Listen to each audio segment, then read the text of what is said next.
Hey, fellow babies, and welcome to the show that thinks erectile difficulties are only for those who don't try hard enough. It's the 42 Show. Yes, in our packed program tonight, in a row of penises of news, we have the Netherlands okays the use of F-16s by Ukraine on Russian territory. Let the boom booms begin. Hey, and we have.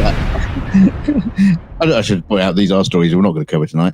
A Ugandan man has been jailed in Zimbabwe for possession of a sex toy. Ooh, wow. Didn't do the story because it didn't tell us what toy he had. Probably a Barbie doll. And a man who's claims he's got a painting that's his father bought 50 years ago is sure that it's a portrait of Shakespeare, and it's probably worth around £200 million.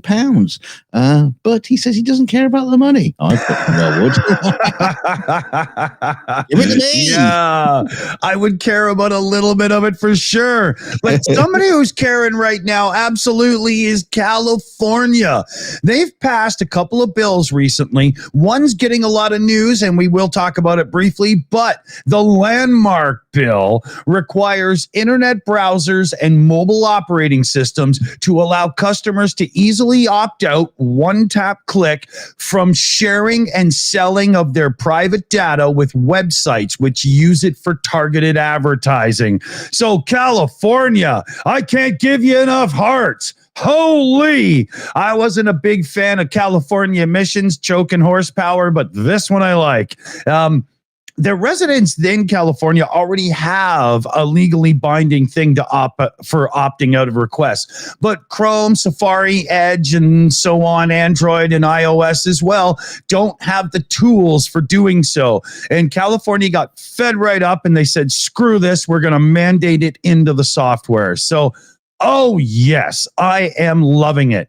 Yeah, but is that only going to be Californians to have that in the software? Well, look at it this way. When California emissions in the late 70s, mid 70s or whatever hit automobiles in North America, the smog pumps and everything, no manufacturer did it just for California. They said, fuck it. And they put it on all the cars. So that's what I'm hoping the result is going to be. A lot of Californians know they have the right to opt out, but because of this crap with the legal speak of the initial legislation, everybody got around it. So Gavin Newsom, California governor, he said it's an instant. Just get it on my desk and I'll sign it. So it's got one last hurdle to get through, I think, and then it gets signed, or it's already been signed. The way the American legal system works with all this gets me a little bit confused sometimes. Yeah, so it's right now, it's been passed, and it just has to simply get over to him through some little thing that happens, but I'm loving it. He says he's going to do it, and I think it's a great step forward. It's going to affect us in a few ways you might not be thinking about, like Facebook, all these different services we use for free. They rely on this information from us, targeted advertising, to make money, to stay open. So if this goes rampant, Facebook might become $3.99 a month, but at least it's a choice then, you know? Yeah, but I can imagine people drop it like flies. Yeah, well, that's one thing. Social media won't be so prevalent if everybody's got to pay for it. We'll just be starting text messages and stuff again, right? Yeah. I'll send you a postcard. Yeah. Now, there's one other thing they did as well. This was a bit more of a controversial bill. There's been a lot of lobbying for and against, but they've passed law that says, and this is California again, that AI model creators have to implement a kill switch that can be activated if a model starts introducing novel threats to public safety and security. So I don't have any more details than that in the little bit of information I've found on it so far. Some people are crying foul as if this gives the government control. I haven't even seen if the government's the one that gets the kill switch or how it works. I have no idea. But I was very happy with the other one, you know, to be able to say, no, you're not stealing and selling my data. Love it. Love it. Yeah. Well, talking of a kill switch, an injured Colorado man weathered a storm and survived a night alone on a mountain after his co-workers left him behind during one of those office retreats, team building exercise. So much for team building. Yeah, the man was a part of a group of 15 co-workers who had set off to the... Yeah, it's a very small office. It's probably Twitter. How did they forget him if there's only 15 people? You can't count. It wasn't the accounts department. Yeah, so he set off to the summit, Mount Chavano. The hiker, who was wearing all black, reached the summit at 11:30 a.m. Oh, good going, and became disorientated by when he began his descent. He found that his belongings that he left in the boulder field to mark the path for the descent had been picked up by the previous group as they hiked down. As he tried to descend on his own, the hiker found himself in a steep boulder and scree field. Concerned for himself, he sent a pin drop message on a map to co-workers already descending, and these co-workers informed him that his route was wrong and he should climb back up the slope and regain the trail. Oh, my gosh. Yeah. So as the man neared the trail, a strong storm pummeled the air with freezing rain and high winds. And then the storm disoriented the man even further and cut off his cell service. Search and rescuers received a call of an overdue hiker at 9 p.m., responding with 2 hasty teams and a drone pilot.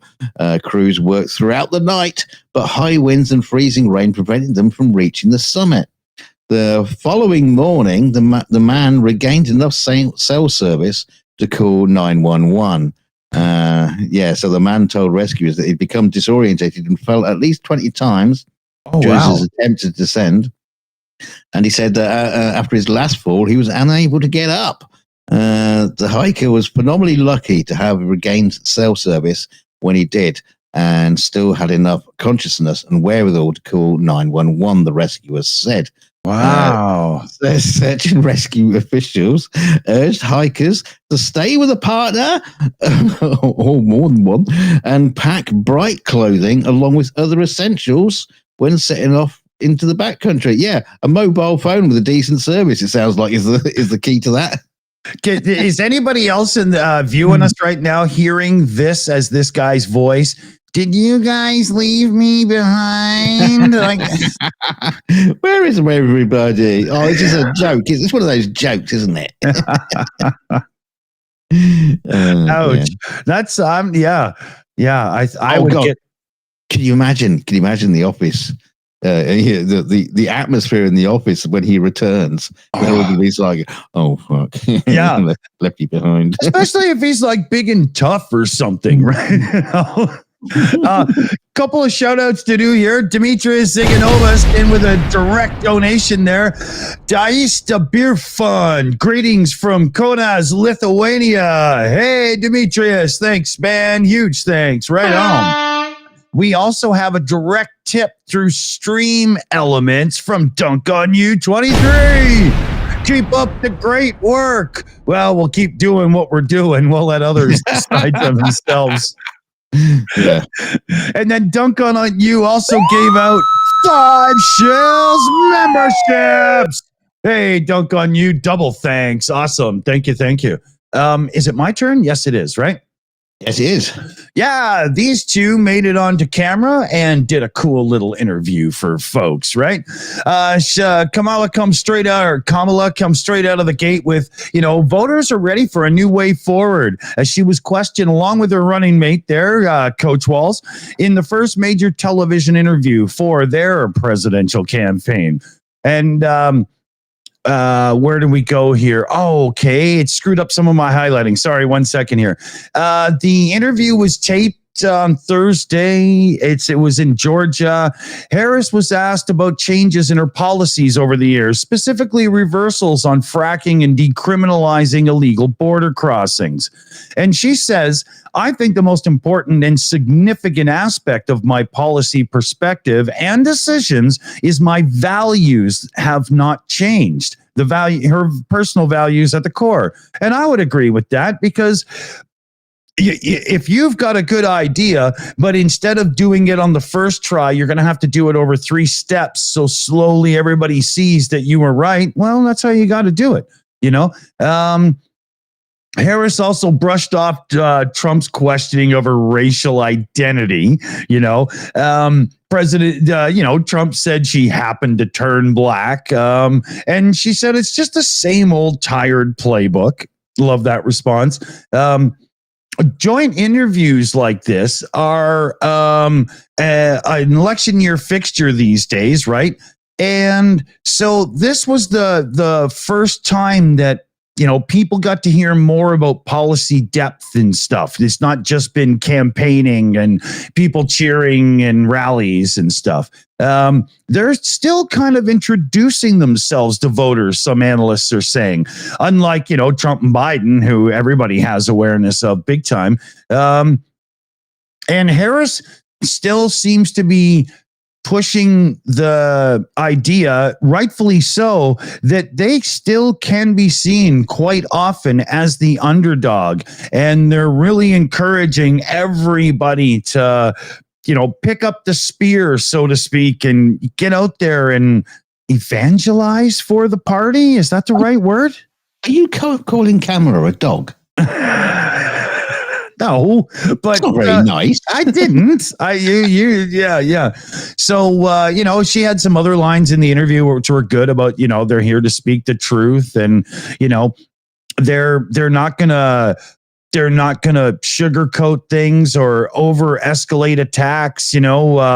Harris went through a list of concerns about the Republicans, like especially Trump, right? Further restrict women's rights because he appointed the judges who overturned Roe. He would repeal the Affordable Care Act, which everybody in the lower brackets needs. And with the new sort of immunity powers the Supreme Court just kind of threw at him, can you imagine what he would be as a real second-time leader? So most people that watched it thought she and Coach Walz there did great, and I would have to agree. I was thoroughly impressed. I hope everybody votes properly. Yeah. Vote for Trump. You're such an idiot. we need the news. God, no! I live next door. You've got an ocean of a buffer. So funny. No. Yeah. No, I'm not too sure the ocean's enough. Hey, okay, talking of oceans. Oh no! Talking of oceans, we're gonna head over to a new segment on the 42 show. Yes, that's right. Yeah, we're moving over to the gold desk. Bring it on, Dick.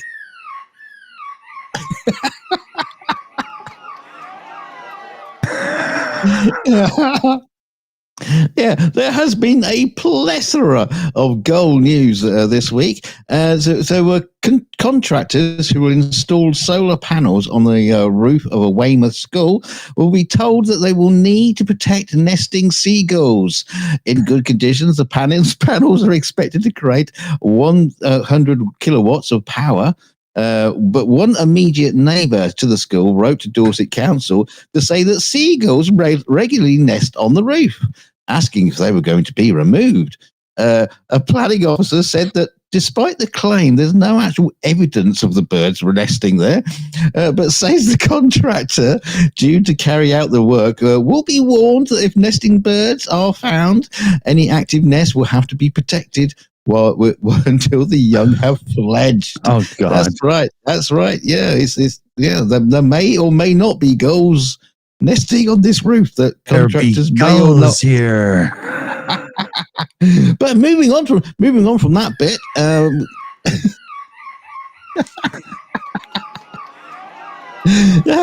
Love it. Seagulls are facing a sharp decline in population, with the herring gull population dropping by 72% over the last 55 years. Once around 200,000 breeding pairs, the number is now estimated around about 50,000. Other species are also seeing declines across the UK. The drop in seagull numbers is largely due to habitat loss and reduced food availability, according to the Royal Society of Protection of Birds. What do you mean habitat loss? Is the seas Isn't there disappearing or enough something? parking lots at McDonald's anymore? I mean, what the hell? What happened? Well, yeah, I mean, we still have the same number of cliffs and beaches, and Yeah. they're all there. They're not being like chopped down like Amazon trees. Yeah, yeah. But anyway, experts emphasize the importance of raising awareness about gulls and protected species, and Flying rats. prohibits harming or disturbing their nests. The RSPB urges the public to help not feeding the gulls. He just said a few minutes ago that they've got reduced food availability, and they also want you to not feed them. Chuck them a fucking fry, man. What the hell? But they also tell you to properly dispose of rubbish and be mindful of gulls protecting their chicks. Yes. Did Qui-Gon Jinn say that? Moving on to the next story of the Gull Desk. I'm not hitting that fucking button again. Oh, damn you. Oh, actually, it's important. That's important. All right, here. Fuck. Yeah. Yes, because if you don't know, the RSPB has teamed up with 10-year-old Cooper Wallace, otherwise known as Seagull Boy. He's gonna have that title forever, you know that. Naming him an honorary gull champion. Together, they want to raise awareness for the problems gulls are facing, and what we can do to help them, and how we can live alongside them. Yes, live together, harmony, like keys on a piano and all that kind of shit. But Seagull Boy became an internet sensation early this year after winning the European Gull Screeching Championship. Oh, that.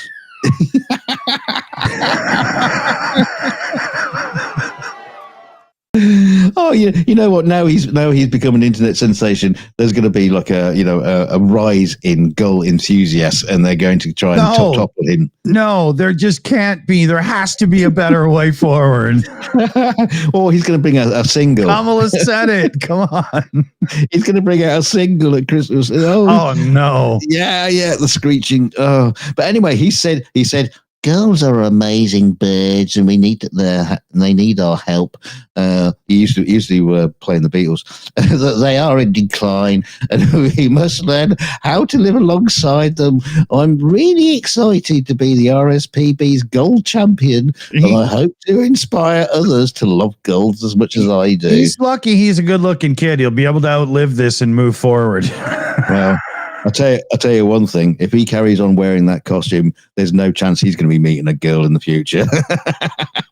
Gull girl. I'm just not sure anything's working at this point.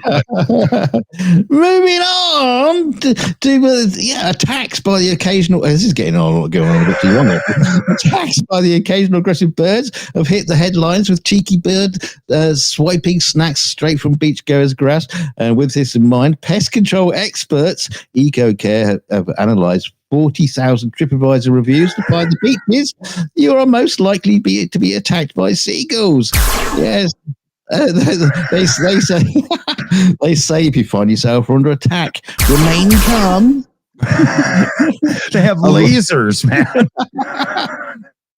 This is important information I'm giving out here. It says, if you find yourself under attack, remain calm, avoid sudden movements or shouting, as this can provoke the bird further. Yeah, I've seen that on Jurassic Park. Don't move. Everybody runs. Moving on, the last story. But a seagull had to be put down after it was thrown and kicked in an attack. An animal welfare charity has said. I can tell you're getting bored of this. The incident took place near Swansea's Castle Square on Saturday. The girl was reportedly grabbed by its wing, thrown to the floor, and kicked. Sadly, many people. That's not cool. No, it's not. The girl appeared to have a broken wing after the incident and was eventually put down due to the severity of its injuries. They should have just chopped his wing. Give me a false wing. You know, tie it to a kite. Yeah. You just need that kid from the Dragon movie. He fucking sort it out. Hang on, let me just check. Have we lost any subscribers yet? Yeah. Oh, okay, so that is 7 or 8. You're all Gull fans out there, but yes. So moving on from the Gulls, so we say goodbye to the Gull desk this week. Thank you very much. That's funny, man. Let's see here. I'm gonna shuffle the things around a bit because I think this is where we go next. That is what the fuck's his name? Jack White? Yeah. I was going to say, it's not the band Flock of Seagulls, is it? Well, that could be related, but that's Jack White from the White Stripes. And he has just called Donald Trump's campaign a bunch of fascists and threatened to sue after an aide used a clip of the band's hit Seven Nation Army on a pro-Trump social media post. Yeah. So Trump's deputy director of communications, Margot Martin, shared a 10-second video clip of Trump boarding a plane to a campaign event with the music as the background soundtrack. The move pissed off White big time, who rapidly became the latest in a long line of musicians now that are totally taking Trump to task for stealing their tunes, right? Yeah. So on Instagram, White, what's his name? Jack White there wrote, "Don't even think about using my music, you fascist. Lawsuit coming from my lawyers about this." And to add to your 5,000 others, "Have a great day at work, Margot Martin." Called her right out. Wow. Yeah. So you got Dave Grohl, ABBA, let's see, Celine Dion, Beyonce, Johnny Marr, the Smiths, what's Isaac Hayes' estate, and Sinead O'Connor's estate, all flipping out because Trump has used their tunes. Is it a lawsuit though? Can he? Is it suable, or is it? Just Because it's been used in a commercial fashion, right? It's just like if I use Don Henley's music in one of our episodes, he'll block it and flip right out because that's Don Henley. But they are associating the band with the campaign, which can be very detrimental to your image as an artist and stuff. This is huge. Yeah, right. Go for it. Yeah. So, I hope they all just take him to task because, man, that guy deserves it. Like, he has no respect for the rule of law himself, and you want to put him in charge? That's the dumbest thing ever. He doesn't have much respect or love for America either. He just pretends. Yeah, or his wife, or you know what I mean? Nobody that had to pay Stormy Daniels off to shut up respects anything to do with the traditional family values of family and so on, right? He's a piece of trash. Yeah. He should pay his wife like a huge wedge of money. Go on, say something nice about me. Keep it in your pants, Donnie. Get down and praise the Lord. Talking about keeping it in your pants, a 38-year-old man has sought help from urologists after suffering redness, swelling, and scabbing on his penis, which had persisted for the best part of a week. Further investigation revealed that the troubling symptoms had begun soon after he suffered a bout of severe diarrhea and vomiting. The doctors took a swab of the man's penis to test for infection. They used a very, very long swab to keep very far away from that. But they found evidence of the bacteria Bacillus cereus, which is usually found in rice that's been left out and at room temperature for too long and can cause sickness and stomach upsets if eaten. Now, I know you've got like an image in your head right now how he got the infection, and it's not that. I figure he was going full JD Vance on a bag of rice. Yeah, exactly. It's not that. But the doctors concluded that the man's unusual genital infection had been caused by an episode of diarrhea and vomiting that occurred almost immediately after vigorous sex with his wife. They say the intimate act can increase the risk of bacteria permeating the skin due to the change in blood vessels. The bacteria is said to have made direct contact with the patient's groin. It was a threesome, was it? The doctors remarked that it was unusual to see Bacchus cereus in the skin, let alone in the genitals. They say this is the first case in literature of food poisoning in the penis. I ain't drinking sake for a year, man.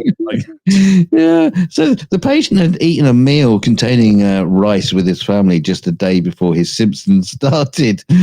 Study authors wrote that in this current case, it is plausible that the diarrhea and vomit, which contaminated the penis post-intercourse, is likely the source of the skin infection. Yeah. Oh, because you usually end up walking away with that bread thing or something, right? You're not supposed to, Yeah. Just, also, I suppose it's recommended just don't rub your penis with day-old rice either. So, top tips.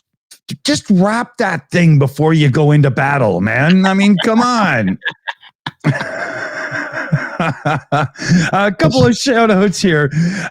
We got Blonde Bombsheller in with a direct donation through that coffee system. It hasn't told me how much it is. Knowing her, it's $20. Slava Ukraine, and huge thanks to all Ukrainian defenders, all veterans, Dick Duncan, the team, and keep up the great work. Love you guys. Oh, thank you so much. Love you too. Let's see. Yep. I see. There's two messages. She's tricky. She gets. So there's also a message with the donation. I understand what's going on now. It says, with love from Blonde Bombsheller. Thanks for everything, CF Beauty. Now let's get you moved somewhere safe. Good shout. Okay. Into the pot. I'll throw that afterwards. And we have a member message from her as well. Tossing in a few more for the move. All right. So I think we're caught up. Let's see. You just did the Wonder Penis. Yes. Where am I going here? Do you want to go back to the gold desk? Yeah.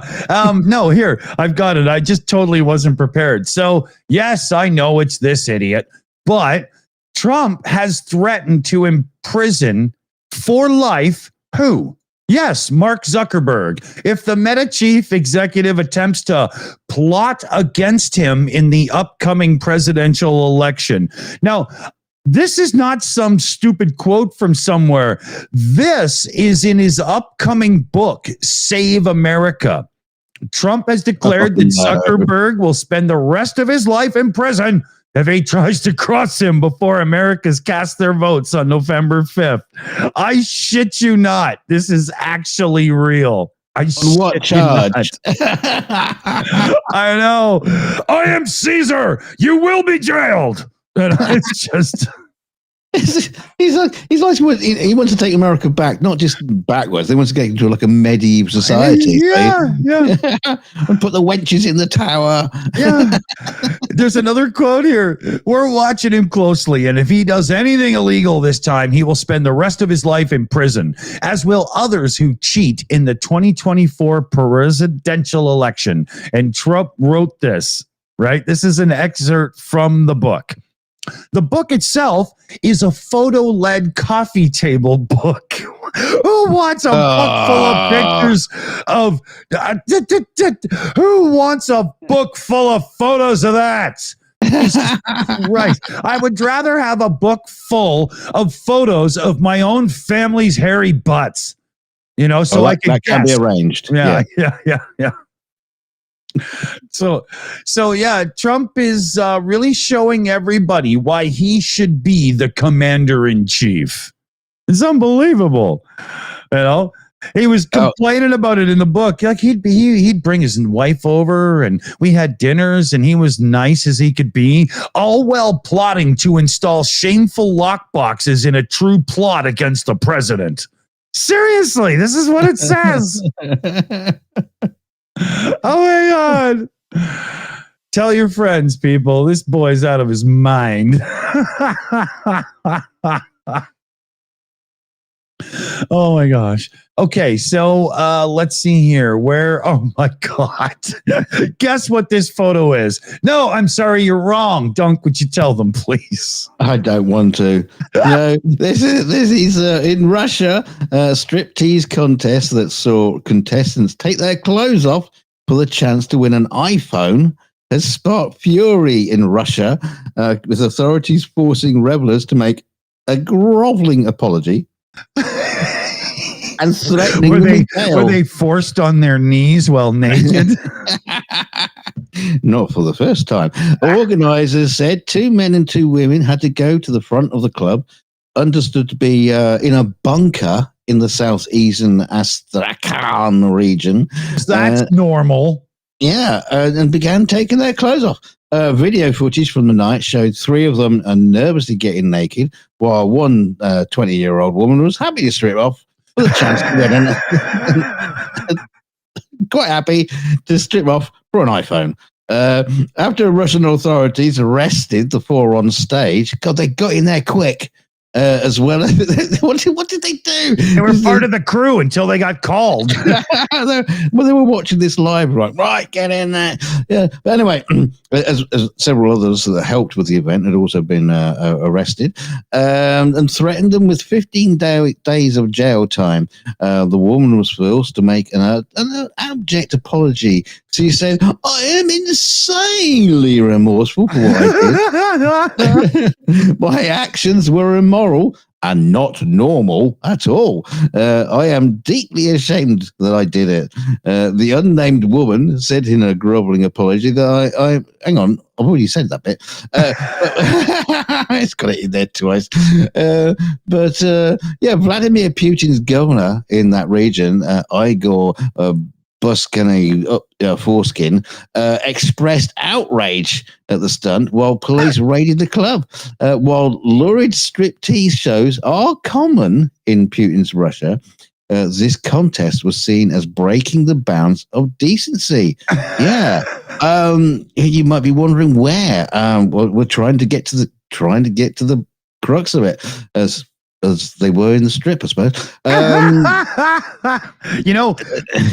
If you were to put broken glass up the butt of the average regional governor in Russia, Vladimir Putin would be circumcised. What